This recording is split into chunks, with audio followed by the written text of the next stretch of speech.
Remember when you reached the prairie, and the relief you felt for such welcoming, delicate terrain?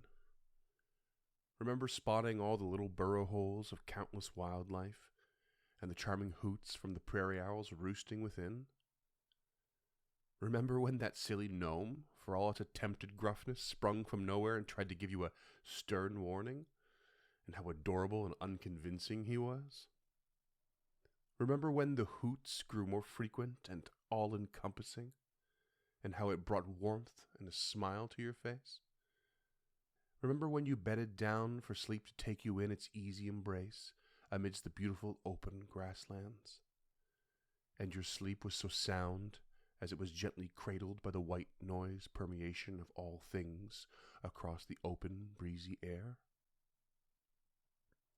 Remember when you felt and heard and basked in the growing of the grass all around you, and that just overnight it became so tall that the sun only trickled in to wake you with the smallest of its beams? Remember feeling stunned for a moment, then mesmerized, and then pricked so hard by thorns that were not there at dusk?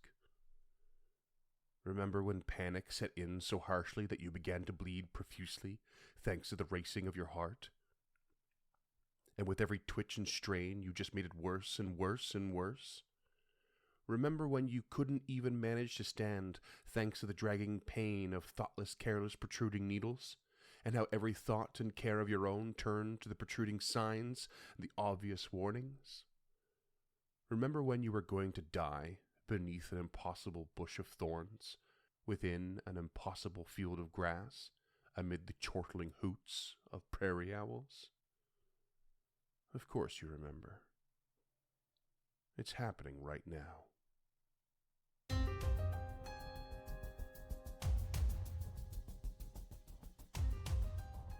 Hey there, creatures, and welcome to Encounter This, a podcast exploration of the creatures from Pathfinder 2nd Edition and the lore that surrounds them.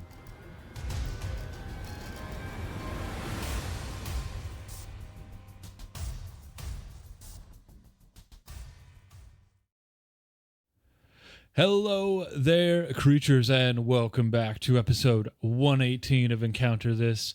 Today we're going to be talking about a creature, for sure, that Freeman is going to have to teach us how to pronounce. But as always, I am your host, James MathFab Kid, and today walking us through this Blodeuwedd is Freeman, Flowerface Eiston. And if you want to follow along, the source is Best Jerry 2, no page listed, but I'm sure we'll get there. Oh, sorry. Page 41. Page 41. Page 41. It's under B in case we didn't get that. Yeah. Yes, it's possibly probably pronounced Blodeuwedd, which is not helpful. Something like that. With a TH on the end. I think I made a slit T. I'm not really sure. I kind of used Google's translate thing, the little audio button to get it, and it's, even then it's not easy to replicate. I'm just gonna go with Blodeuwedd, something like that. I'm just gonna keep saying that as I go. But yeah, this is a creature I actually didn't. The reason I chose it is mostly because of the folklore mythology in this case, not because of the Pathfinder creature itself and its lore. And you'll know why when we get there. Because we're looking at some Welsh, if you couldn't tell by the name, some Welsh folklore. So there's gonna be lots of pronunciation out the window. But it is a hilarious and awesome story that's related to this creature, and it's quick and easy, and it convinced me to run it. So this should be a pretty straightforward. So were you familiar with this before? No, not at all. I was just scrolling through the bestiary and kind of looked at it. I was like, oh, it's kind of cool looking. Went and looked at it. It was like, it sounds like it's a Welsh thing. So I Googled it, and sure enough it was. And then that's kind of how I got there. Then I think the name really drove me forward a little bit. Okay. But yeah, you can take a look at this creature real quick. It stands reasonably tall. It is a medium-sized creature. And it It appears to be a bit on the scrawny side. It's got these clawed hands and toes, but it's got this massive mane of like tangled vines and flowers that flows down to cover most of its torso and like this big beard. Yeah. And there's a thinner Oh. layer that kind of grows along its body there, covers its hips and its loins and stuff. And it doesn't just sprout from its head either, this like mane, it comes from the face. It's like coming right out and across, which reminded me of what's it called? It's called hypertrichosis, which is the werewolf syndrome, where the hair grows from your face and your nose and everywhere. And so it reminded me of that in a way, although we have this like noseless face, these dark beady eyes and this kind of jagged teeth. Doesn't look very friendly at all. No. And if you look real close, listeners, there's like this spiraled, almost tribal pattern on its I want to say skin, but Yeah, that doesn't it's feel like correct. Yeah, it sort of just reminds me like in a weird way of just like this sort of mass of vines as well, but it looks like it's almost carved in, and it gives me like almost even what's the like wood patterns and like age rings and stuff. Yeah. And yeah, it's kind of gives it this sort of ancient kind of sort of aesthetic. It actually reminds me a lot of the like modernized superhero costumes in movies when they feel like it needs extra shit. Right, even though yeah. it doesn't. 100%. It's just all this added detail. It just looks a little bit lame. Yeah. No reason. Yeah. We just started watching the live action adaptation of Avatar: The Last Airbender, and Aang's arrow tattoos have all this kind of shit in them for no reason at all. Oh yeah. Oh, yeah. Trying to replicate like wind or something. Wind patterns. I have no fucking idea. It was a bad choice. These things are, as you might guess, fey creatures, but they are also plants. They're you're getting a bit of a combo here. That was probably another reason why I chose to do this creatures. We haven't done anything plant really in a while.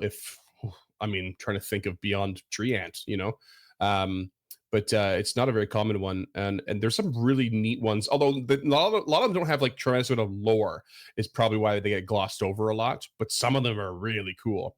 So this was somewhere in between. And they're basically they're fey. They are kind of like nymphs in a certain way, and that they dwell around parts where the boundaries between the first world and the material plane are like growing really thin, and there's like pathways to cross over. And so their connection to these regions is powerful enough to rival that of even a nymphs. And but there is basically no mistake between the two creatures. In fact, they have a bit of a rivalry in a way. Nymphs hold like strong connections to the natural world, where these Blodeuwedds, like they swing kind of in either direction. They don't have a connection to either side. They kind of guard these pathways that cross between the realms, and that in some way somehow prevents them from like being wholly bound to either side. So they kind of tread this line and don't feel at home or solidly connected, but they still feel as though they have to guard these pathways. So they're not forming these bonds so much like a nymph does. And actually, because of this, they actually grow a bit cynical and sharp-tongued. That's a quote to anyone who does seek to travel between these realms, and it's regardless of their intentions or goals. It just doesn't. It kind of gets irritated that people kind of have the chance, I guess. But it is dedicated to making sure that these pathways are safe and there is especially no like sort of despoiling of the land is one of its more important things. So nymphs actually consider Blodeuwedds to be like too wild and sort of unrefined as far as like fey creatures go. And in return, Blodeuwedds consider nymphs to be like spoiled and pampered like little princesses. And so they think that they take their homes for granted. But despite like have this like sort of inherent bitterness to travelers and towards these other nymphs, they make sure that it doesn't really take control over them. They rarely ever dive into evil acts of any kind, and they don't let these emotions like kind of win over. They stick to their sort of duty, their natural duty. But they also, you basically will never see them show any kind of kindness towards a nymph either. Like they're not going to do anything not nasty to them, but they're like they ain't doing them any favors either. Hell no. And that's pretty much it. They don't give much to go on. I got a little tiny tidbit from Wani, and it wasn't much, but it's basically Tui didn't really specify this, other than I think a small part in the stat block, but in the lore they didn't say. But these things do tend to gather around meadows and plains, so they're not forest creatures like say a dryad would be. So meadows and plains are kind of their spot, and they tend to hide in these places of like especially natural beauty, and try to hide these places even from other people, and they protect them from being destroyed or corrupted and so on, much like a dryad would for a forest. But Okay. that's their like prairies and plains and meadows. That's cool. I like that they've kind of chosen their favored terrain, if you will. Right. Yeah, and it's we haven't covered nymphs. You know, there's a series of them, and they're more elemental themed, right? Because you have like your dryads that are more forest and plant. You have your naiads that are, you know, bound to like or protect like bodies of water. You have oreads, I think, that are more like mountainous and earth-like. So, and I don't know how much that's changing even with the remaster stuff right now. It could be because they renamed a lot of elemental stuff as well. But yeah, it's but for some reason there's this one's not focused on an elemental sort of thing. It's something almost a little more in between and neutral and less specific, a little more, you know, wide ranging, like on these planes and yeah, and they for whatever reason don't fall into the category of a nymph. They're a separate thing doing a similar task. Well, that brings us to mythology and folklore, Welsh folklore. Right. Which is, as you can imagine, going to be pretty fun ride. Because lore like this is just so crazy. These folklore stories are wild, and of course they're very vague and non-specific as well. And a lot of this I had to pull this off from like a few different wiki articles because a lot of them were short but like dedicated to certain characters and stuff like that. But what we're looking at basically is Blodeuwedd was a character in a story. She was the wife of a Welsh hero named Lula Giffis. And she is a central character in what is called the Four Branches of the Mabinogi. Definitely not saying that right. But it is one of the earliest collections of prose stories in Britain. It comes from Middle Welsh between 12th and 15th centuries. And it's like, I'm pretty sure it's a pretty solid compilation as far as I gathered. And she's featured in the final portion, the fourth portion, which is called Math Fab Methonwy, which means math, son of Methonwy. And so basically, this hero, Lou, his mother had planted a tinga or something like that on him, which is the Welsh equivalent of the Irish geish, which is essentially like a curse of destiny or doom. And what she imposed upon him was that he may never have a human wife. So in order to counter this, he had the aid of two magicians. Why? Who knows? Who knows? A jealous mother. No daughter's good enough for my son. You know, it's crazy. There's a lot of whys. There's always a lot of whys. So to counter this, he had the aid of two magicians, Math, king of Gwydion, and his nephew Gwydion, who was in turn Lou was Gwydion's nephew. So we've got like uncle and great uncle happening here or something like that. So they basically, the magicians took the flowers of the oak and the flowers of the broom and the flowers of the meadowsweet, and from those they conjured up the fairest and most beautiful maiden anyone had ever seen, and they baptized her in the way that they did at the time and named her Blodeuwedd. Blodeuwedd meaning flower-faced at the time, and today it actually still, like if you Google Translate it, it goes up to like flower arrangement. Or something along those lines, yeah. So later, while Lou was away, the article said on business, whatever that is. While he was away, Blodeuwedd had an affair with someone named, I don't know how to say this, Gronw. I'm going with Gronu, Lord of Penlyn, Lord of Penlyn. And the two conspired to murder Lou when he got back. And somehow Blodeuwedd had to trick her husband into revealing how he could be killed. Of course she did, because he's a hero and there's only certain ways you can kill them, I guess. I can tell you how he can't be killed. He cannot be killed during the day or the night, indoors or outdoors, while riding or walking, clothed or naked, or by any lawful made weapon. So what he does reveal to her, however, for whatever reason he reveals it, and however she tricked him, I don't know. He must be killed at dusk. Get ready for this.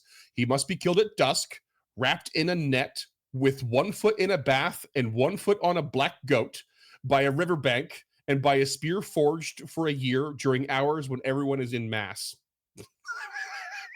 That's 7 win conditions. It's got to be that way.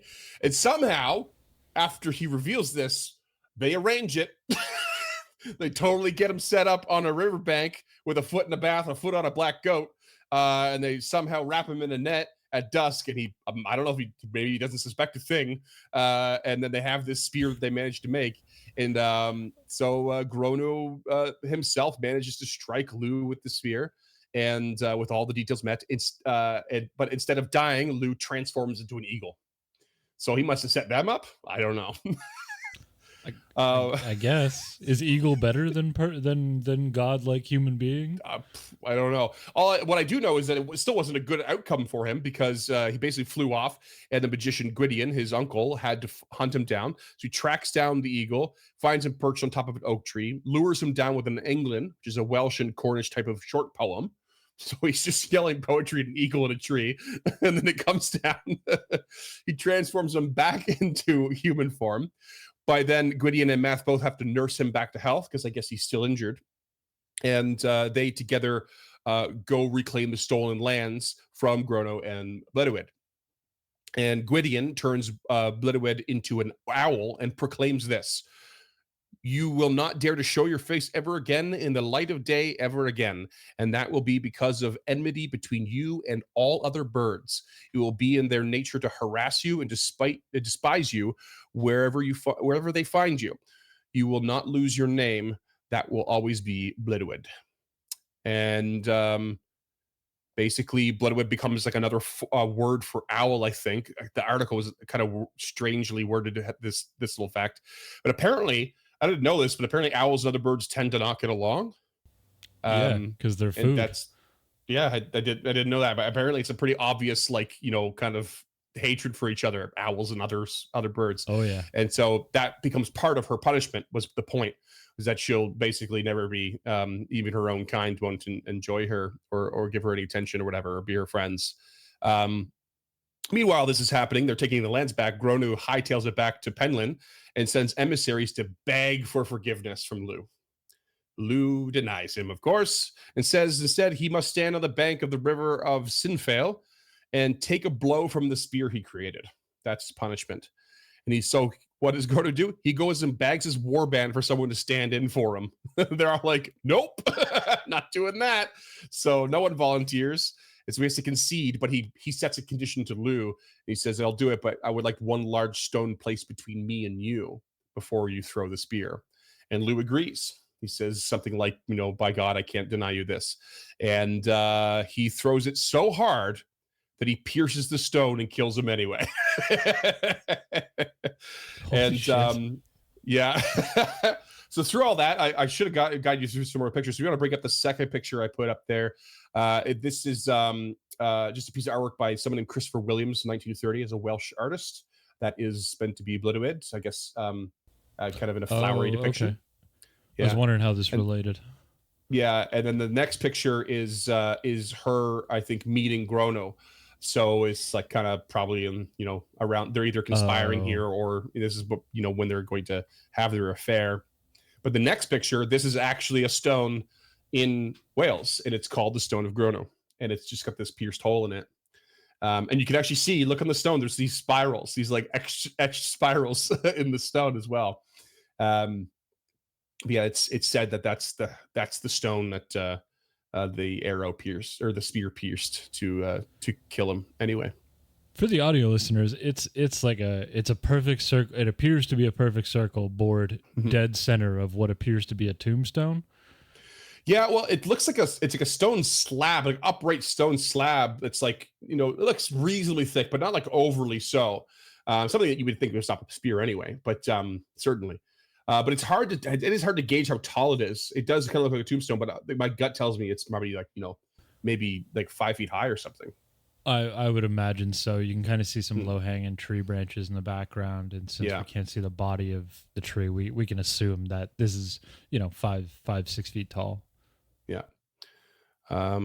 I thought it was kind of neat that they still have this kind of kicking around somewhere in Wales, in a town that I can't pronounce. It's cool that it hasn't been like defaced or destroyed or something. Well, I guess that we know of. This could absolutely be a reproduction. Yeah, that's true. Could have been cleaned off a few times too. Probably has been. But yeah, that's the story of Blodeuwedd, or whatever it is. I think like just a little quick comparison between the stories. I think it's obvious they went out of their way to like include a rivalry of some kind, and I guess that's maybe the reflection of the owl thing, the result of the owl being turned into an owl. So like, there's that rival between the nymphs and these other creatures. I know it's there. Maybe it's a stretch, but it's a kind of, it stood out to me. And there's the obvious comparison of like, the relation to like a plant-like creature, and the character is created from flowers and that sort of thing. So, but it's for all intents and purposes seems to be a very disconnected kind of creature from the original story, other than those two little things. Yeah, I'm kind of surprised the standoffish nature isn't included somewhere. Like that seems like such a plot point that Paizo grabbed onto, or this particular creature designer grabbed onto, that I kind of expected it to be somewhere in the story. But I guess that could also just be reflected in turning into an owl or something like that. Yeah, we'll see a little bit more of a nod in the stat block for sure. But otherwise, the story's just not exactly pulling a huge amount of inspiration. No, I just like the creation, it seems like, but that's it's an interesting story. We don't get a whole lot of Welsh mythology on here, so props to you for taking it on and trying to pronounce some of those fucking names. Yeah. Well, it is. But why don't we move on to mechanics then? It's gonna be a quick and short one. Sure. There's not which is good because I'm working on some big ones. Spoilers, everyone. Okay. I'm working on some big ones. So we'll get there. Right. So we're looking at a level 6 creature. That is a lot higher than I expected. Based on that. It's a plant man with no nose. Right. But it is a guardian of pathways that could be important. So, it's not like your little twiggy guys that you did, and then they come in a giant bunch of tribes and are super deadly that way. But the twig guys, yeah. These guys are definitely, I think, a little more lonerish. So level 6, AC 24, HP 105, medium, uncommon creature, fey and plant traits, both of which contribute to the recall knowledge check being in nature at a 24. 14 perception, 25 speed. Everything's pretty standard for the most part. They do speak Aklo and Common. And that Aklo kind of fucks me up a little bit. Yeah, this isn't. Right. It's a bit odd. Yeah, you'd think it would be like Sylvan or something, but you know what? And they also because they're planar travelers, it might make sense they can converse with other planar travelers. Mm-hmm. That's a good point. They also have a constant spell of speak with plants, so always be talking to the plants when they can. Their stats are a little bit surprising though, because they've got pretty good stats across the board. They got a 4 strength, 5 dex, 2 con, 3 intelligence, 2 wisdom, 5 charisma. So they're pretty stacked bad. Actually. Yeah, they're looking for a level 6. They're looking pretty good. Got a good 5 charisma boost blows my mind a little bit, but yeah, it's probably not for what I think it's for. Yeah, they're a little ornery, but they're probably pretty good at convincing people to head the other way. They've got a little boost to acrobatics. They got a boost to diplomacy, nature, and performance of all things. Decent stealth, which goes from 13 to a 17 whilst in grasslands, and an okay survival. Fortitude is a 12, reflex is a 17, will is a 14. And they have a weakness to cold iron 5.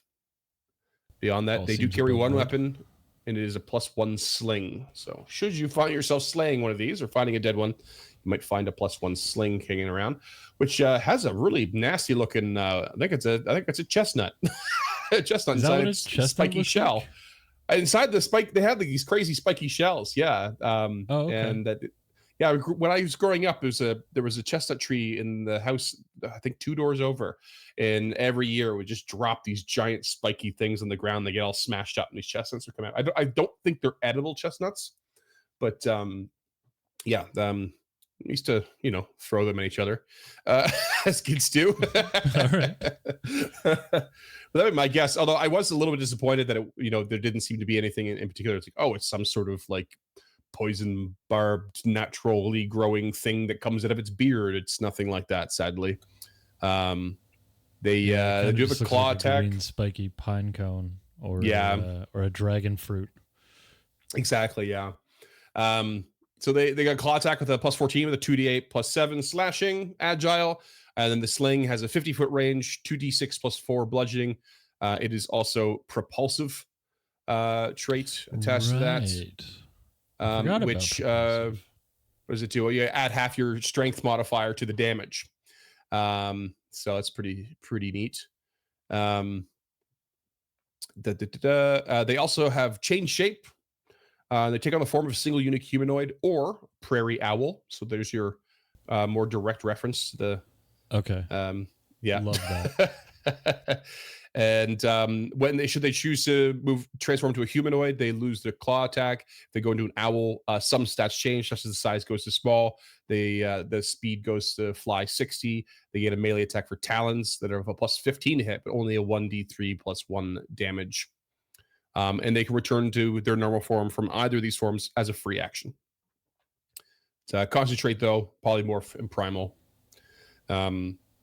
That's 2 actions. They also have another 2 action called Nature's Infusion, which is kind of neat.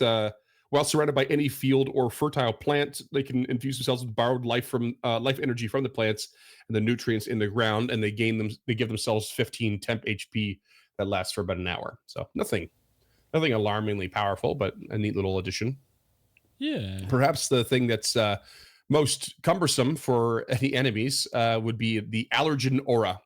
So they have a 30-foot aura of allergens and irritating pollen that surrounds them. And any non-plant living creature that begins its turn in the aura must succeed a DC 22 fortitude save or become sickened 2, which is kind of no aggressive. joke. As somebody who suffers from seasonal allergies, you wouldn't even be sickened 1. You'd just be pissed off all day. Anyone who fails to save, anyone who critically fails to save flies into a rage akin to the barbarian. Sure, yeah. If you succeed, you're immune for 24 hours. Aura can be suppressed or reactivated as a free action as well. And then they have one last passive thing here called Living Footsteps, which is just a fun little flavor thing, if anything. Every stride action they take, it causes small plants and grass and wildflowers to sprout from the ground. They can suppress it as they wish, and if you happen to be in terrain that does not support plant life, they'll still sprout, but they only endure for about a minute before they wither and die. I really like that. Mm-hmm. And otherwise, we're looking at some spell casting. These creatures, in general, I don't think are really combatants. They are deterrents of their territory. And I asked our good buddy Cam to take a quick look at the creature today, like last minute. I was like, just tell me what stands out to you. And they gave me a couple cool things. So first of all, like I said before, so they have primal innate spells, DC at 25. Like I said before, they have Speak with Plants, it's constant. They can cast Dancing Lights or Tanglefoot, which is heightened to 4th level for whichever one requires. I think, it's going to affect the Tanglefoot quite a bit. Because it makes its effects last for a minute. So you become you come covered in sticky sap from thin air. If you fail, hold on. Wait, how does this thing work? Attempt a spell attack. Oh, a spell attack against the target. Oh, okay. If you succeed, the target has a minus 10-foot circumstance penalty to its speeds for 1 round. It can attempt an escape against it. If you critically succeed, they're immobilized and take a minus 10-foot penalty as well, and can also try to escape against the spell DC. But when it's heightened to 4th, it's not 1 round; it's 1 minute. So that's a bit. That could be a bit of a sticky situation, as it were. Yeah. Tanglefoot's no joke when you get to those higher levels. Hmm. They also have Entangle. So they've got Dancing Lights. They've got Tanglefoot. Yeah, Entangle is another ball game kind of in the same area. This one's going to affect a 20-foot radius burst at a range of 120 feet. So plants and fungi in the area will entangle the creature, so you create difficult terrain. Each round that a creature starts a turn area must attempt a reflex save. On a failure, they take that minus 10-foot penalty from this as well until it leaves the area. Critical failure, you're immobilized for a round. Creatures can also attempt to escape. So it's like just yet another flavor of this similar thing, but like covering an area. They also have Wall of Thorns, which is kind of a cool spell. So you're creating this wall that's 5 feet thick. And it's like basically brambles and thorns. It goes into a straight line up to 60 feet and 10 feet high. And you can create a wall with an unbroken space. It's going to be unbroken space so the edges don't pass through any creatures or objects. And basically, each 10 by 10 foot section has AC at 10, hardness 10, 20 HP. It's immune to critical hits and precision damage, pretty typical of most walls. And any destroyed section. So it's like, 10 by 10 foot sections. If you destroy one, you can go through freely. But basically, if every move actually used to enter at least one of the wall spaces, you take 3d4 piercing damage. Oh, and here's where it gets fun. So again, the size of this thing is, and this is where I got from Cam. So it's a straight line up to 60 feet long and 10 feet high. So you don't have to go that long or that high. It's up to you. It's also got hallucinatory terrain. So you create an illusion that causes natural terrain to look, sound, feel, and smell like a different kind of terrain. This doesn't disguise any structures or creatures in the area. Any creature that touches the illusion or uses the action can attempt to disbelieve the illusion. This is a range of 500 feet, and it affects a 50-foot burst. So it's quite a large area, and it lasts until the next time you'd make your daily preparations. So here's what Cam said. They said, okay, obviously you use illusory terrain to hide the Wall of Thorns. And then you use Entangle to slow everyone down. You create like 5-foot tall grasslands and hide your thorn walls in the grass to impede and damage as they run into them blindly, and then cast a spell, then hide. And you just kind of rinse and repeat this. So suddenly things like the sap is coming out of thin air and like entangling you and immobilizing you. Things are slowing you down. Something else is happening.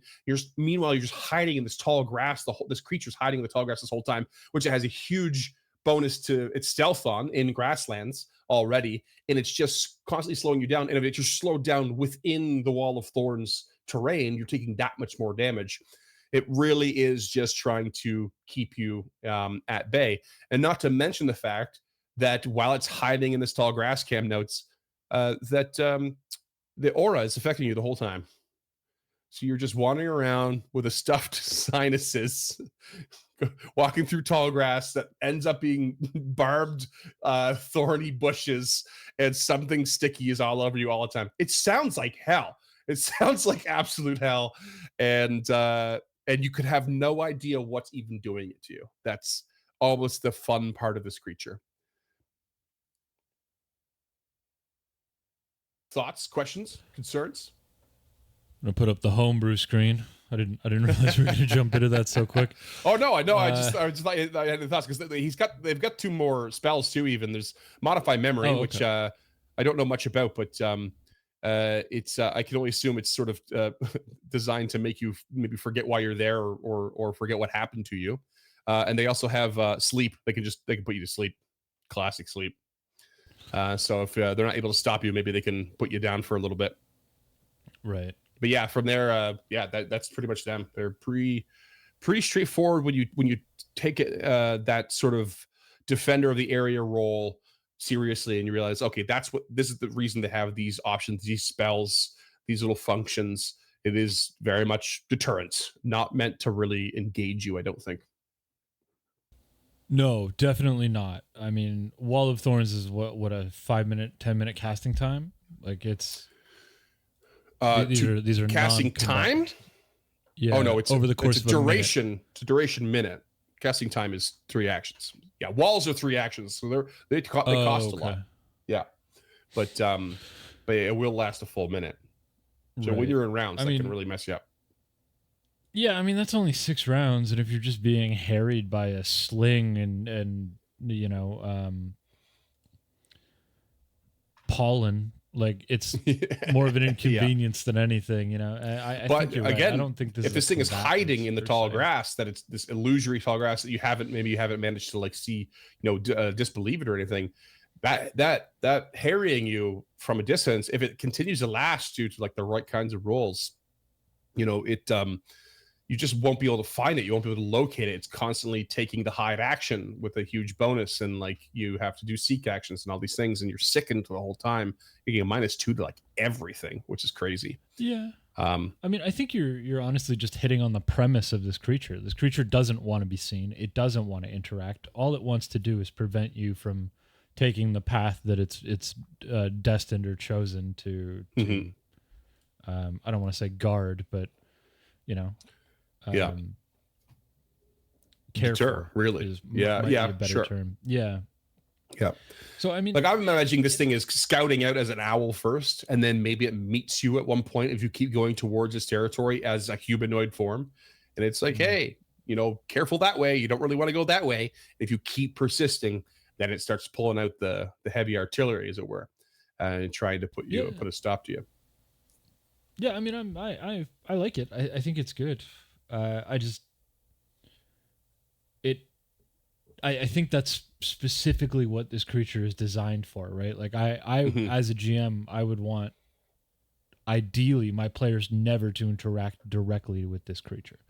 Like I like the idea of that they're just being harried from the shadows, and they never really realize what was doing it until they get, or maybe even never, hit those checks, those seek checks for the stealth in the grassland.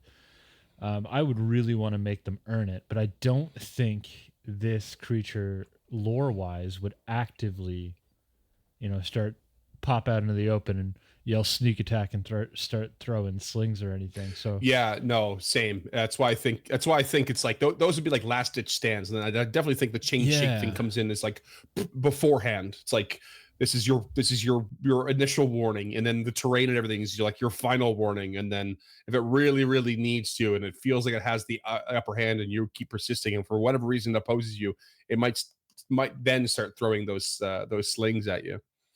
But yeah, generally it's I don't think it's there to fight to the death at all, even. So if you manage to get into combat with it, it's probably going to hightail it. Yeah, I was just thinking that, like, if you get past all of these defenses, it's probably just going to deem you worthy and bow out. So yeah, and this is all assuming too that its goal is to stop you from traveling between realms. It's not really. It protects the pathways, but there's nothing in the lore saying that it doesn't want you to cross. It's a bit annoyed that you do. It gets a little shitty about it. It's all cynical, but nothing in it says it prevents you from doing it, stopping you at all. I mean, you say really that, but we're looking at Wall of Thorns, hallucinatory terrain, and modified memory. All of its spells are specifically designed to prevent you from taking that path. If it suspects you are going to destroy something important to nature and the first world along the way, then I think that's when it's going to do this. I don't think it's just doing it because it does it. Because let's not forget that it's a reasonably intelligent creature. It's got a +3 in intelligence. Oh yeah. It's not just some dumb guardian, and there's probably just plenty. A dick. Yeah, it's definitely a dick. It's probably got. I think the thing we're missing from the lore and this creature is specifically what it's trying to protect. How it goes about the protection, and I guess that is up to us to sort of decide.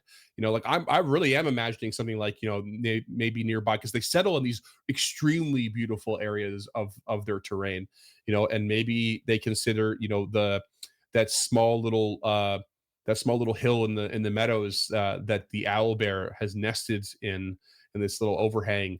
That's like maybe considered a very beautiful thing to them, and it's trying to keep them safe and keep you safe from it, and all you are trying to do is trying to find the pathway through the realms here.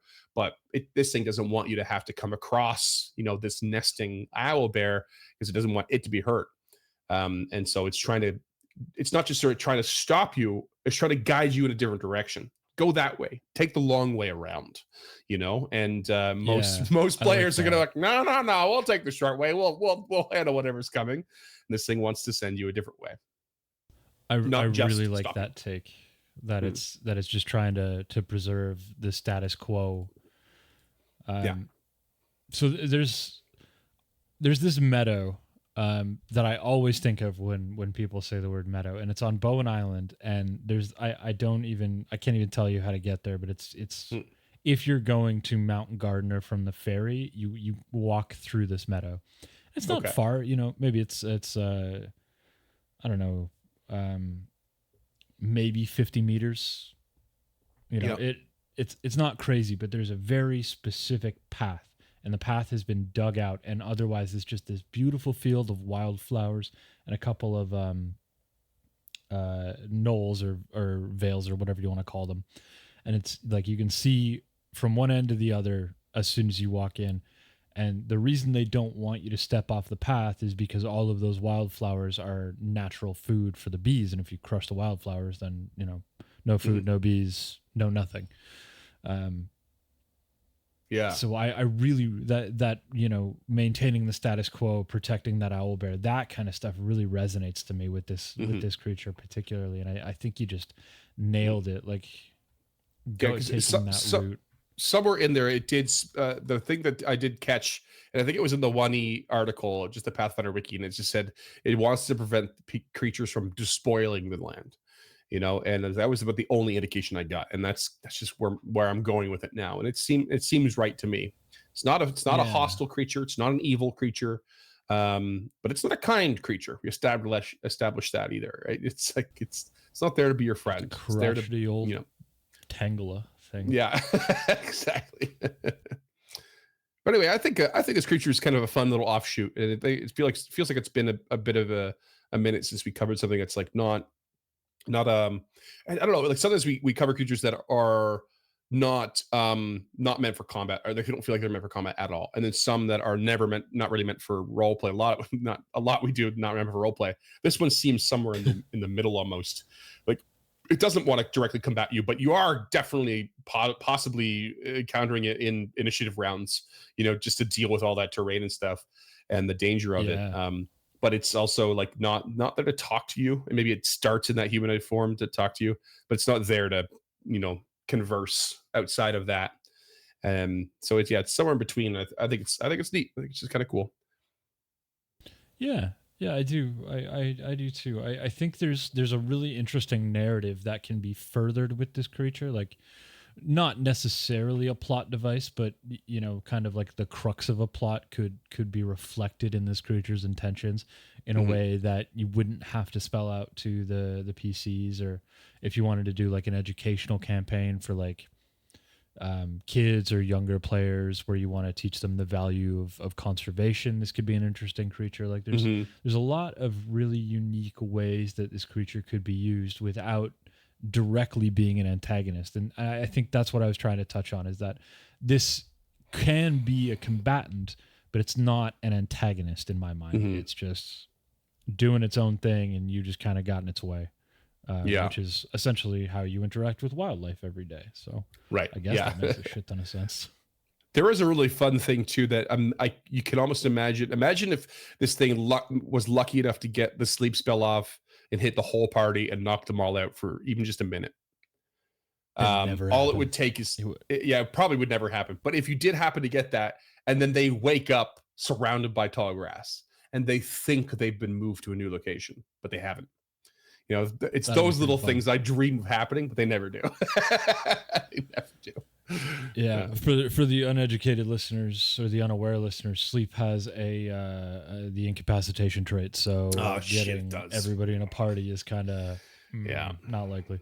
I mean, it is possible if you're running against like a third or fourth level party, sure. Well, that's just it too. I think that's a good point, because because this creature is not out to kill the party, it's not out to be hostile. There's not much reason for it to be like a much higher than the party level on average and have a tremendous advantage against them. I would absolutely run this against the lower level party. Absolutely. There's no level 3 world party against the level 6 this. creature. Yeah. Why not? Yeah, there's no world where I would run this against 4 level 6 PCs because they would just tank this thing. No. Yeah. Yes, they would. In my experience, yes, they would. Yeah. All right. Well, that's all I got. Yeah, great episode. Good catches by Cam. You know, I like that hallucinatory terrain Wall of Thorns combo. I think that's a really, really cool way to play both of those spells. This might be the only creature we've ever tackled that admits allergies are a thing in Galarian, which kind of blows my mind. Like, that's such a weird thing to carry over from regular everyday life. But well, I mean, sure. Vaccines are in the game too. They don't function the same way, but they are an item. They are an alchemical item. Yeah, that's true. That's true. And they give you saving throws against or bonuses to saving throws against like disease and that sort of thing. I wonder if there's something that would fit the purview of like, you know, just a saving throws against things that make you, you know, get the sickened condition. It'd be kind of interesting. And I really love this Living Footsteps passive. It's so beautiful and thematic. And there's an anime that I'm picturing where a creature does this. Like every time they set their foot down, Princess Mononoke. Is that what it is? Okay, it was driving me fucking crazy. Yeah. It's the forest spirit, right? The forest spirit, and steps on it. They just bloom up and then wither and die like right away. Okay. Yeah, I was going to ask the listeners, but that's great. Good pull. I was in my head right away when I read it. Appreciate it. But yeah, I think that's it for me. This is a good creature. This was a good pull. It was nice and refreshing. Like you said, we've done a lot of hostility. So to have something who is, I would hazard a guess if we were, that it wouldn't be a neutral alignment, but it seems like a more neutral creature. It is listed as chaotic neutral originally. So, yeah. That's fair. But what about you, listeners? Do you have any stories of the and how you've used it in your game? If you do, you can shoot us an email at info@encounterthis.ca, or you can jump into our Discord at unchartednorth.com/Discord. If you like the episode and you want to help us make these for $5 a month, we'll send you a handwritten thank you letter, a bunch of stickers, some buttons, a bunch of other stuff. For $10 a month, you can select a creature and decide who we're going to cover next. And that'll also get you a discount code to our merch store. And if you want to get some of said merch, unchartednorth.com/shop. Socials, links, all that stuff is in the description of both the audio and video form. If you could rate and review on your platform of choice. If you're on the YouTube, hit the like and subscribe and all the other YouTube things that you know how to do. All of those things really, truly, legitimately help us be seen by other people who have similar interests to you. So kind of gaming the algorithm like that does make a huge difference. It's as much of a difference as runtime on YouTube. So just throwing that thumbs up, it, as far as I understand, is as good as watching the video in its entirety for YouTube's algorithm. So anybody who knows different, again, shoot us an email, shunt us into the Discord, whatever it takes to get some more eyes on these fun projects. Mostly because we want to hear what you guys have done out there in the land of the Uncharted North. I always am curious to how other people want to run and how other people would run creatures, and that's why I was so elated to learn just before we recorded that Freeman was reaching out to Cam to see how they would tackle this creature, because it's like having a built-in audience for this show, and that's always a lot of fun. Yeah, Cam's always got crazy ideas. Yeah, Captain Min-Maxer over there. They always see how things can be blended together, like the terrain and the thorns. It's so cool. Yeah, there's a level of awareness there that I'm just in awe of. So big shout out to them. So good. And big shout out to you listeners for making it this far. We appreciate you, and we will see you again in 2 weeks with our next most episode that I can tell you is also going to have some pronunciation difficulties because I'm running it. Wicked. All right. Thanks, listeners. See you, friends. Until next time, creatures, thanks, as always, for listening to Encounter This.